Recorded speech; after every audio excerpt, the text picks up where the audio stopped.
Kagurabachi is the best manga series currently. It's about a teenager who is trying to avenge his father while retrieving what was stolen from him. While the world of Kagurabachi has a lot of sorcery and amazing fights, the series also has complex and creative plot twists, great character development, and a fast pace. Aside from the main characters, sometimes you can't even differentiate between the protagonists and the antagonists. And in this video, we'll cover the first arc of the series, the versus Sojo arc. Now sit back, relax, and let's go through it all.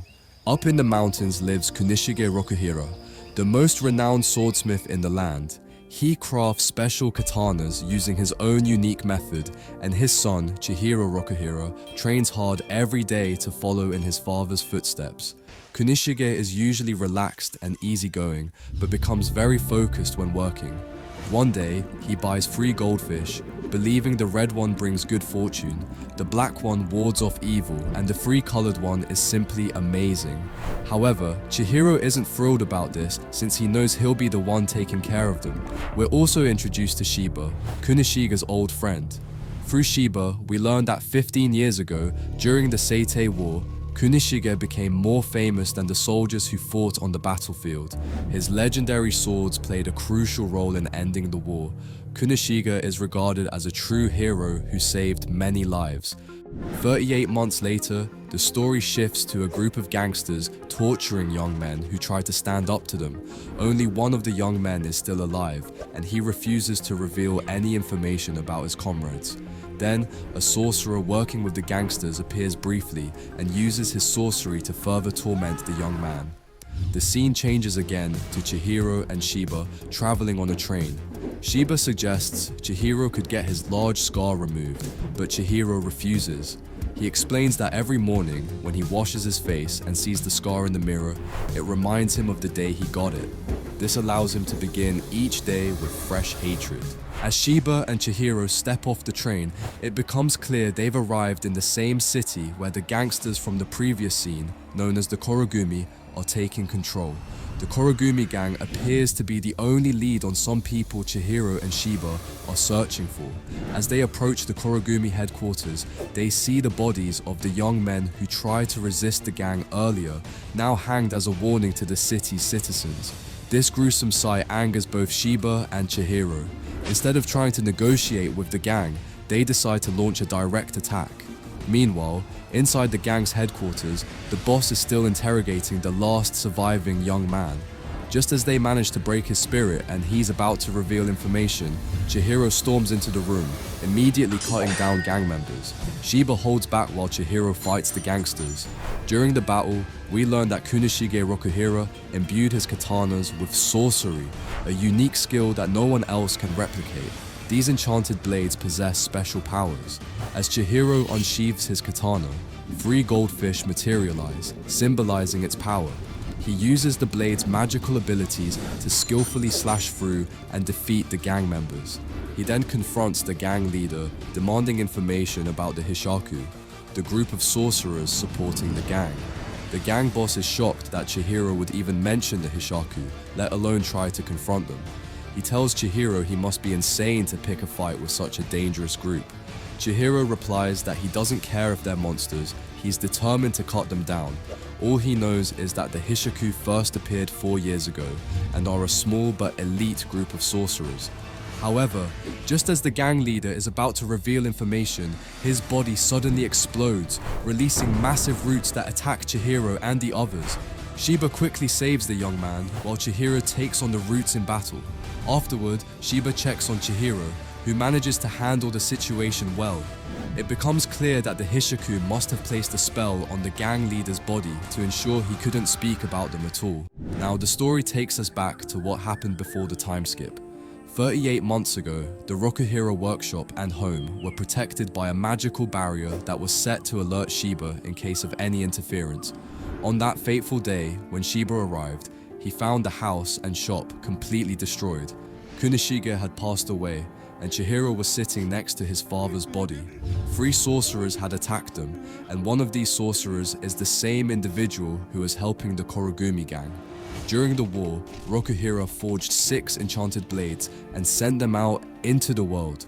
After the war ended, he retrieved all 6 and hid them in a cellar beneath his workshop. Each of these blades has unique powers, making them incredibly strong weapons that played a major role in ending the war.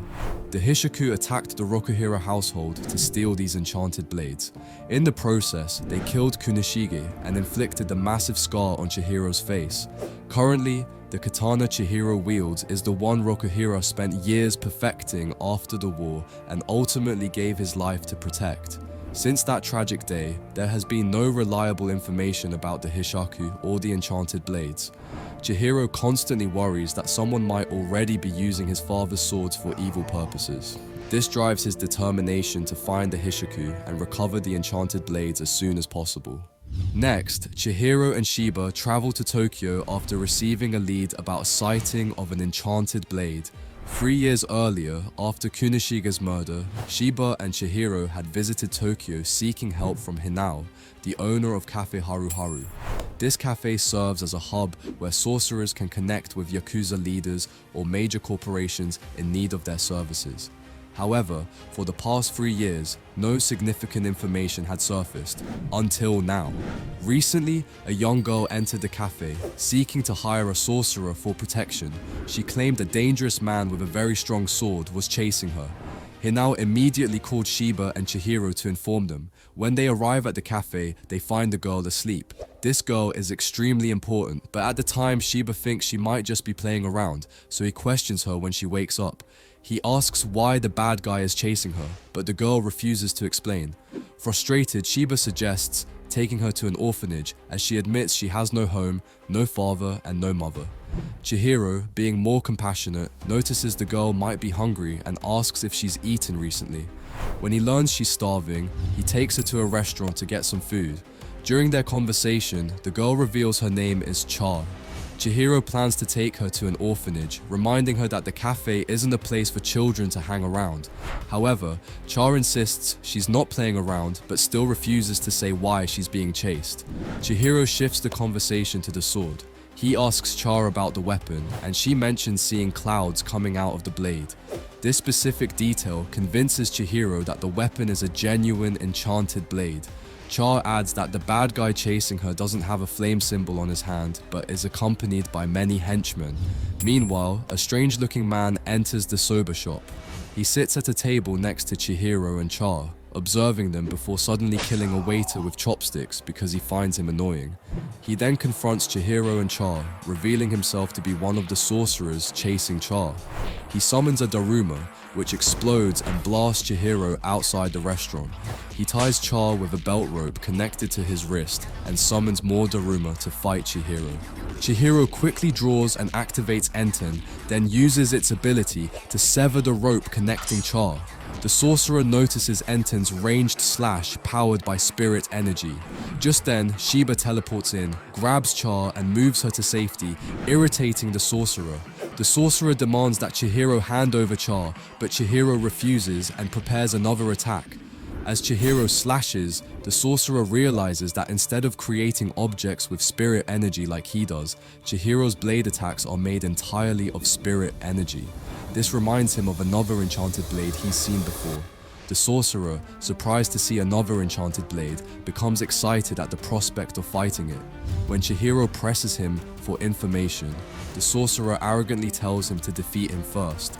Sensing Char nearby, the sorcerer shouts at her, demanding she give herself up to prevent more meaningless deaths just like her mother's. He launches multiple Daruma at Chihiro, creating a massive explosion and obscuring him. As the dust settles, he taunts Char, claiming she's alone again. Chihiro uses red to absorb the explosions, protecting himself. The sorcerer, frustrated to see the blade has multiple powers, quickly dodges another black attack, which is noticeably faster than the previous ones. He grows anxious, realizing that Chihiro has been holding back. As Chihiro prepares another black, the sorcerer notices the black sheen covering Enten. He rapidly fires several Daruma at the ground beneath Chihiro, forcing him to jump into the air. The sorcerer follows, leaping behind Chihiro and trapping him with his wrist-attached belt ropes. He then prepares a point-blank Daruma attack. However, Chihiro calmly flips his blade around and uses red, releasing the absorbed energy to blast the sorcerer backward. The explosion also triggers the Daruma the sorcerer had been forming, sending him crashing into the ground. Chihiro approaches the fallen sorcerer, grabs his tie, and demands to know who his boss is, why they are after Char, and the location of the enchanted blade cloud gouger. However, Chihiro's hand begins to shake, so Shiba takes over Norisaku's interrogation because Chihiro was too injured to continue.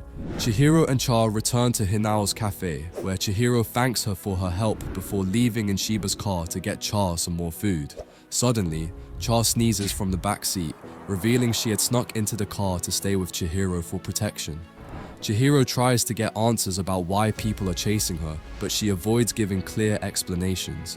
Despite his initial plan to return, Chihiro takes Char to various shops for food, and the two enjoy spending time together. Meanwhile, in an abandoned warehouse, Shiba interrogates Norisaku about his boss and the enchanted blade, Cloud Gouger. Norisaku remains evasive, warning of severe consequences if he shares any information and hinting that the power behind him is immense. Shiba, however, stays unfazed. At the same time, a man relaxing in a bath learns of Norisaku's failure to capture Char. He punishes the subordinate who delivered the bad news by incarcerating and mutilating him. The man questions how a seventh enchanted blade could exist, but decides to take more aggressive steps to capture Char. Back in Shiba's car, Char shares her mother's advice to live a happy life and expresses gratitude for her time with Chihiro, saying she felt happy that day. During their drive, Shiba calls Chihiro with information about their next target, Genichi Sojo, the man from the bath. Sojo is a weapons dealer, a major player in the underworld, and the one pursuing Char. He also wields the enchanted blade, Cloud Gouger. Shiba and Chihiro suspect Sojo has ties to the Hishaku, given his possession of an enchanted blade. While Chihiro drives, a spiral of identical-looking individuals suddenly appears at an intersection, with one of them declaring they found Char. At the same time, the drivers of nearby vehicles are revealed to look exactly the same. The spiral and the identical individuals in the nearby vehicles dissolve into dirt, encasing Shiba's car. Chihiro quickly escapes with Char on his shoulders, but a man resembling the dirt puppets confronts him. This sorcerer, seemingly the source of the clones, reveals that Sojo has placed a bounty on both Char and Chihiro's enchanted blade. He then sends more dirt puppets after them. As Chihiro fights off his attackers, he deduces they are made of earth and escapes into an alleyway. At the other end of the alley, the puppet sorcerer appears with a line of clones. He mentions his past encounters with enchanted blades and notes a difference in the power displayed by Chihiro, attributing it to Chihiro's lack of skill. The clones rush in, and as Chihiro cuts through them, another sorcerer suddenly appears and reaches for Chihiro's face. Chihiro experiences a vivid flashback of a meal with his deceased father, abruptly followed by memories of his father's death. Disoriented, he shakes off the memory and notices that Char has also been affected. The second sorcerer, smugly gloating, explains that his sorcery tracks brainwaves to trigger traumatic experiences. While the puppet sorcerer surrounds the area with more clones, he speculates about eating Char, claiming that the Kiyonagi clan's flesh grants immortality. The trauma sorcerer dismisses this as a myth, clarifying that the Kiyonagi possess powerful healing abilities instead. To prove this, he cruelly breaks Char's limbs, testing her regenerative powers. The trauma sorcerer then attempts to pick up Enten, but Chihiro swiftly draws his wakizashi and severs the sorcerer's sword-holding arm. Shocked that Chihiro can still move, the trauma sorcerer listens as Chihiro declares that the memory of his father's death fuels him. Chihiro switches to Enten, activates Nishiki, and uses his enhanced strength and speed to decapitate the trauma sorcerer.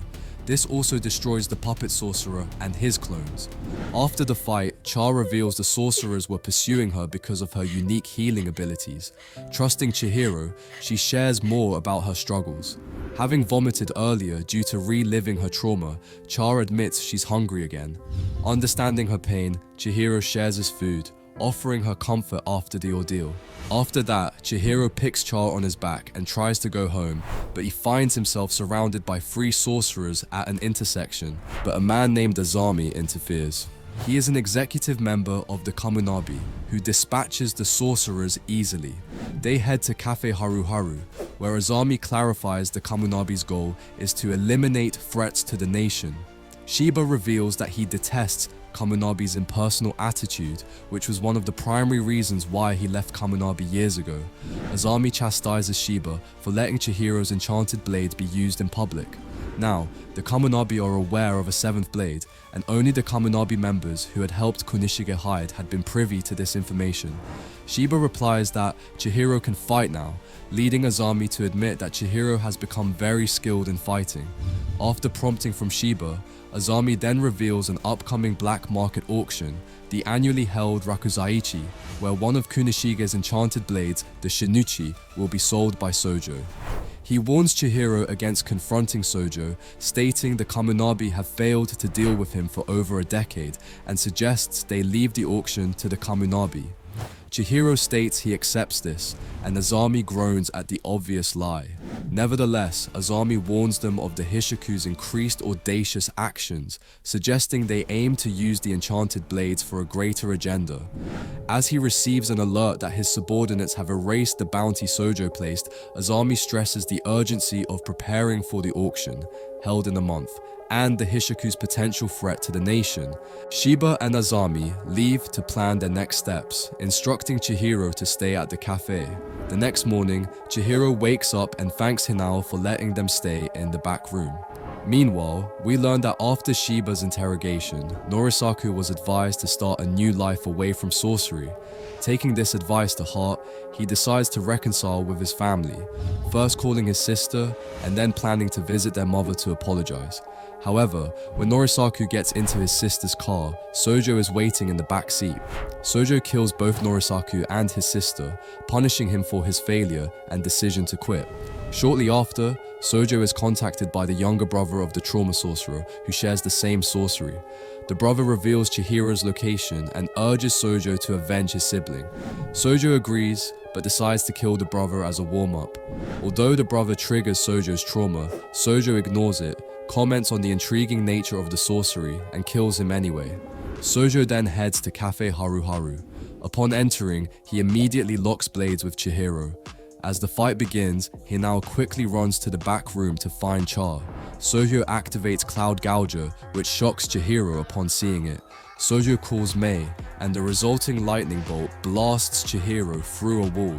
However, Chihiro uses AKA to absorb the lightning's damage without Sojo noticing. The noise wakes Char, who peeks into the front room and is terrified to see Sojo. Hinao quickly tells her to hide. Chihiro emerges from the hole in the wall and questions whether the blood on Sojo's blade belongs to evildoers. Sojo dismisses the question, saying he doesn't care about such things. Chihiro then activates Enten and declares that Sojo has no right to wield Cloud Gouger. Sojo, excited by the challenge, prepares for battle as both summon their clouds and goldfish, ready for a clash. Several hours before Chihiro's fight with Sojo, Azami and Shiba discuss Sojo's possession of Cloud Gouger and his unusual recent behavior. They focus on his auctioning of Shinuchi and the bounty placed on Char and Chihiro. Azami suggests that Sojo might be baiting the Kamunabi, believing he can overpower them with Cloud Gouger. Azami also mentions the recent Seitei War exhibition and Kunishige Rokuhira's status as a hero, pointing out that a public battle between enchanted blades could cause collateral damage and tarnish Kunishige's reputation. Meanwhile, Chihiro wonders why Sojo seems solely focused on his enchanted blade instead of Char, but decides to use this to his advantage. He jumps out the door, with Sojo chasing him. They leap across rooftops as Sojo attacks with an ice wave, which Chihiro counters by cutting through it. As they continue fighting, Chihiro realizes Sojo's combat skills far exceed his own, with Sojo not even appearing tired. Suddenly, Sojo expresses his admiration for Kunishige Rokuhira, respecting his blades greatly. He questions Chihiro's motivation for wielding the enchanted blade and becomes disheartened when Chihiro says he wants to defeat evil and protect the weak. Sojo believes this view misunderstands Kunishige's true purpose. Sojo then explains that Kunishige intended the blades to be instruments of massacre. He flips into a crowded street while charging Mei. As he lands, Chihiro rushes down and uses the Mei he absorbed earlier in the cafe to redirect the lightning towards himself, taking severe damage. The bright display causes civilians nearby to flee quickly. Sojo tries to unleash another Mei, but doesn't realize Cloud Gouger needs time to recharge after a powerful attack. Despite being heavily injured, Chihiro prepares to activate Nishiki to kill Sojo before the Kamunabi can arrive. Chihiro activates Nishiki, enhancing his physical abilities with spirit energy. Sojo mocks Chihiro's selfless reasons for using destructive weapons, enraging Chihiro. In his anger, Chihiro unintentionally reveals his lineage while attacking Sojo. Noticing Chihiro's heightened power and speed, Sojo resumes the fight, but neither gains a clear advantage, and Chihiro starts reaching his limit. Chihiro then spots a car linked to Sojo, with Char's leg visible inside. Shifting his focus, he abandons the fight to chase the car and rescue Char. Sojo fires a Mei at Chihiro, but Shiyumi intercepts it. The Kamunabi's anti-Cloud Gouger special forces arrive, along with Azami and Shiba observing from a rooftop. Realizing the danger, Sojo uses Kao to summon a mist cloud and escapes. Chihiro catches up to the car, kills everyone except one man, and finds Char's severed leg inside. After interrogating the survivor, Chihiro learns the leg was cut off to mislead him. Moments later, the car explodes as Chihiro executes the last man. Shiba teleports to Chihiro, supporting him as he struggles to stand and informs him of Sojo's escape. Determined, Chihiro declares Sojo unworthy of wielding Cloud Gouger and vows to kill him. Elsewhere, Sojo arrives in another car, the one that actually contains Char. His mohawked henchmen are experimenting on Char's healing abilities. Now aware of Chihiro's identity, Sojo decides he needs a deeper understanding of Cloud Gouger. He expresses a desire to talk more with Chihiro and, with Char in his possession, plans to continue his goal of surpassing Kunishige Rokuhira. 5 days later, Chihiro wakes up in a hospital. Shiba and Azami visit him, relieved he's awake. Azami explains they avoided taking him to a Kamunabi hospital to prevent revealing his lineage. Shiba informs Chihiro that Hinao was only knocked out by Sojo's men and is recovering, but Char is still missing after being taken by Sojo. He also reveals that Sojo possesses Datenseki, the material used to create enchanted blades. In Sojo's lab at Kaburato Castle, he explains Datenseki's properties. Discovered during the Saite War, only 250 kilograms exist. It amplifies spirit energy, but causes a person's body to explode if the energy returns to them. Kunishige was the only one who could safely weaponize it, creating the enchanted blades. Back in the hospital, Shiba explains that Sojo plans to use Datenseki and Char to create a new weapon. Horrified by what might be happening to Char, Chihiro despairs over failing to save her but quickly regains his focus. He asks about Enten, and Azami assures him it's safe. Azami then tells Chihiro about the anti-Cloud Gouger Special Forces, an elite squad tracking Sojo, and invites Chihiro to share his knowledge about Cloud Gouger. After Shiba confirms the team's loyalty to Azami, Chihiro agrees. The squad members arrive noisily. Their captain, Hagiwara, explains they're searching for Sojo's new base and need Chihiro's intel. Chihiro agrees to share information, but only if he can join the mission. Kazane strongly opposes this, but Uzuki calms him down, praising Chihiro's skills, especially his efforts to protect civilians during his fight with Sojo. Shiba then reminds everyone that Chihiro's injuries are severe, with his left arm in bad condition, meaning he won't be ready for combat for a month. Ikuto suggests a compromise. The squad will fight Sojo while Chihiro focuses on rescuing Char. Without hesitation, Chihiro agrees. After finalizing the plan, the Kamunabi anti-Cloud Gouger Special Forces set out to find Sojo's hideout. 49 hours later, Shiba observes Chihiro's remarkable determination for someone so young. He reflects on how, at 18, he was far less mature. Chihiro then receives a call from the Kamunabi, signaling it is time to act. Meanwhile, Sojo leaves Kaburato Castle and heads to a bathhouse to reflect on Chihiro's words. He struggles to believe that Kunishige Rokuhira could have a son, though the 7th Enchanted Blade strongly supports the idea. However, he is disgusted by how Chihiro's ideals completely oppose his own. Determined to deepen his understanding of Cloud Guja, Sojo steps outside, already aware of the Kamunabi squad waiting for him. All 6 members now present. Smiling, he calls for Cloud Gouger to activate. At the same time, Chihiro arrives at Kaburato Castle. He swiftly eliminates all but one of a group of guards, leaving the last one alive for interrogation. Sojo observes the Kamunabi squad as Shiyumi uses her Gansui ability to lift large chunks of earth beneath him into the air, setting up the squad's coordinated attack. Earlier, in the hospital, Chihiro had explained the 3 abilities of Cloud Gouger: Yui, Ice, Ko, Water, and Mei, Lightning. Shiyumi asks Azami for support, but Azami reminds her that only the 6 squad members were assigned to this mission. Ikuto and Uzuki clarify that the Kamunabi are also preparing for the upcoming Rakuzaichi and monitoring the actions of the Hishaku. Ikuto emphasizes that defeating an enchanted blade requires strategy, not brute strength. Kazane shields Shiyumi as she concentrates on controlling the floating earth while the other squad members launch attacks at Sojo. Following Chihiro's advice, they aim to prevent Sojo from fully charging Mei, which could become deadly. However, Sojo quickly catches on to their strategy.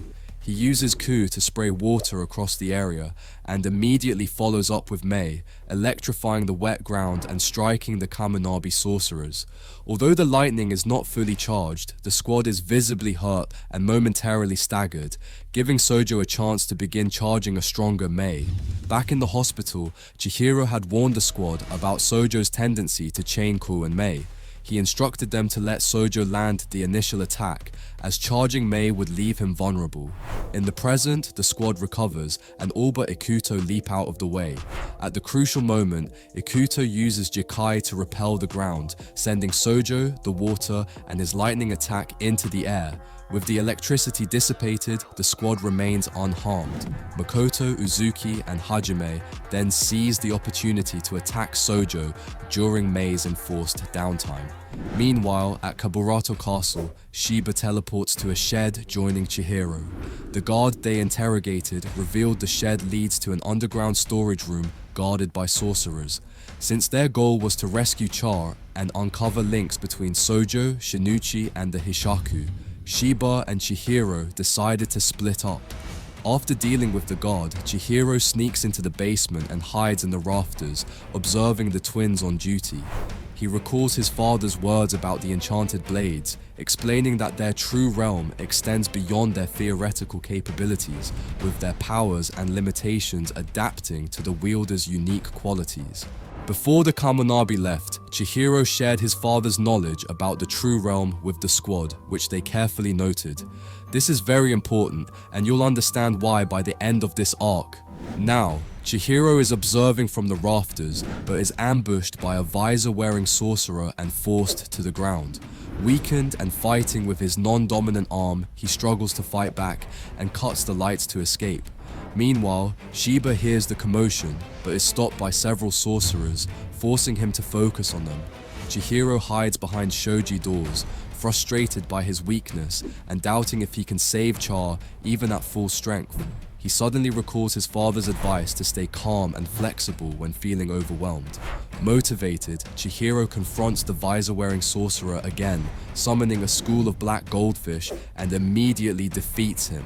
This technique summons 20 small goldfish that consume the same energy as a full-size Kuro, but their slashes are less powerful and narrower. However, they are less taxing on Chihiro's body. Shred wasn't a planned creation, but an instinctive breakthrough made during Chihiro's heightened focus. In this state, his understanding of Enten reached new heights. Chihiro then activates Nishiki and begins rushing through the castle at high speed. In a flashback, Sojo recounts the tragic fate of the Kiyonagi clan, who were nearly wiped out after the Seitei War due to a false rumor that eating their flesh granted immortality. Sojo reveals that a certain man, implied to be Char's father, sold information about the last survivor of the massacre, a 13-year-old girl who later had a child of her own. This revelation horrifies Char's mother.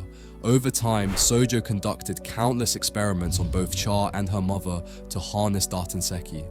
Char's mother longed for her daughter to live a happy life. To protect Char, she managed to break out of her cell with her daughter, found an exit only Char could fit through, and urged her to escape. While Char ran, her mother caused chaos, set the research facility on fire, killed several researchers, and was eventually killed. Char escaped and eventually met Chihiro. In the present, the Mohawked sorcerers mock Char's mother for her failed attempt to free her daughter.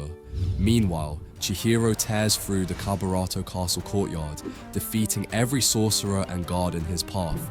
He reaches the basement again and beheads the Mohawked sorcerers. After defeating the guards, Chihiro offers Char a sandwich, leading to an emotional reunion. Char, overwhelmed and in tears, tells Chihiro he arrived late, but her words reveal she always believed he would come, no matter how hopeless things seemed.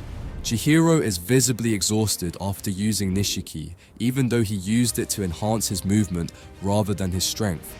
Char notices his fatigue, especially the damaged state of his left hand, and uses her power to heal it. She recalls her mother's words that their regeneration stems from their deep desire to end the pain. As they reach the courtyard, Chihiro passes Char to Shiba. Shiba is concerned about Chihiro's condition, but before they can discuss further, the three sends a presence at the front gate. Shiba and Char warn Chihiro to be cautious, and Shiba teleports Char to safety, while Chihiro unsheathes Enten. Earlier, Sojo continues his fight with the Kamunabi. They devise a strategy to knock Sojo off the airborne island and claim Cloud Gouger. While they seem to have the upper hand, Sojo reveals he had cloaked himself earlier using Mei. After unleashing another Mei, he creates an attraction force between himself and Cloud Gouger, pulling the blade toward him and catching it in his mouth. In doing so, he severely injures Kugara and Makoto. When Ikuto orders Kazan to use his sorcery, Sojo reacts instantly, speeding over and slicing off Kazane's arm. The floating earth fragments later crash into the ocean as Sojo heads to Kaburato Castle to confront Chihiro in the courtyard.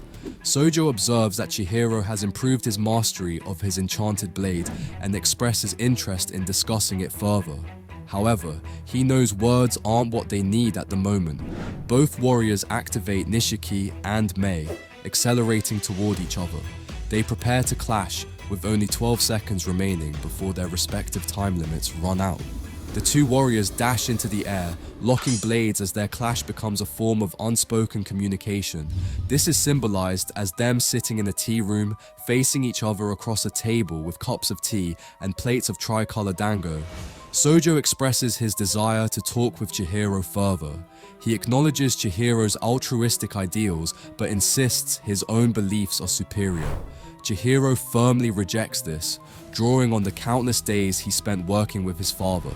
Sojo, intrigued by the chance to learn more about Kunishiga, ultimately dismisses it, prioritizing his own vision for the enchanted blades. Eating a piece of dango, Sojo explains that Cloud Gouger harmonized with his desire for slaughter, just as Enten aligned with Chihiro's desire to save Char. He concludes that anyone can speak for Kunishiga's vision, making their battle meaningful. In the actual fight, the two are evenly matched. At the 9-second mark, Sojo strikes with an attack that Chihiro cannot dodge. Chihiro sacrifices his right arm to create distance, acknowledging Sojo's superior speed enhanced by lightning cloaking. Sojo observes that Chihiro's Nishiki is far faster than before. At 7.68 seconds, Sojo consolidates his understanding of Chihiro's abilities while planning his next move.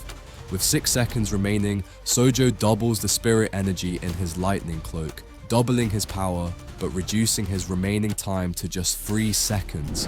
He launches a powerful attack, but Chihiro evades and counters, forcing Sojo to narrowly dodge. Chihiro slices off Sojo's left arm. Sojo realizes Chihiro has increased the spirit energy cloaking himself to triple his body's limit, leaving Chihiro with only 1.47 seconds remaining. As Chihiro moves in, Sojo predicts his attack and strikes Cloud Gouger behind him. However, Chihiro anticipated this, cancelling Nishiki to slow down and stay out of Sojo's reach. At 0.89 seconds, Chihiro prepares a point-blank Kuro. Sojo attempts to parry and charge a final Mei, but Chihiro's attack lands with devastating force. It not only deals critical damage to Sojo, but also bisects Cloud Gouger, cancelling its lightning abilities. Sojo collapses, critically injured and exhausted from overusing spirit energy. Chihiro, equally drained, barely stands. Sojo bitterly admits that the enchanted blades must have chosen Chihiro, who acknowledges that they chose Sojo as well. As Chihiro moves, Shiba teleports in to support Chihiro, who is collapsing. Nearby, a Hishaku sorcerer quietly takes a briefcase Sojo had brought and disappears before Shiba notices. Meanwhile, Sojo drags himself toward the castle's interior. Shiba suggests finishing him off, but Chihiro says it's unnecessary. Char tries to heal Chihiro's severed arm but fails, feeling disheartened. Shiba reassures her, saying she likely hasn't mastered her ability yet. Chihiro reminds her that her earlier healing allowed him to defeat Sojo. In the lab, Sojo desperately grabs the Datenseki, believing his knowledge of enchanted blades is enough to use it. However, when he inputs spirit energy into the stone, it rebounds onto his arm. Desperate, Sojo makes one last attempt, screaming Kunishiga's name, but the castle violently explodes. Shiba teleports Chihiro, Char, and himself out of the blast radius just in time. 10 days later, at Kaminabi headquarters, Azami reports on the Kaburato Castle events. He details Sojo's death and the heavy casualties among the anti-Cloud Gouger special forces, with only Kazan and Ikuto surviving. The leaders discuss Shinuchi's continued auctioning under a new seller's name and reaffirm their need to recover Shinuchi. They also debate who should form the next lifelong contract with Cloud Gouger. Lifelong contracts are explained as binding agreements that limit an enchanted blade's use to its owner while they're alive, which is why the Kaminabi protect former blade wielders. The senior-most leader states that Kazan's report identifies Chihiro Rokuhira, claiming to be Kunishiga's son and wielding a 7th enchanted blade, as the one who defeated Sojo and took Cloud Gouger. Another leader blames the incident on Azami for hiding Kunishiga and Chihiro. As tensions rise, the senior leader intervenes, ordering an internal investigation for later and prioritizing the retrieval of the blades. He deploys Hiyuki Kagari, the Kaminabi's strongest fighter, against Chihiro and the threat of 2 active enchanted blades.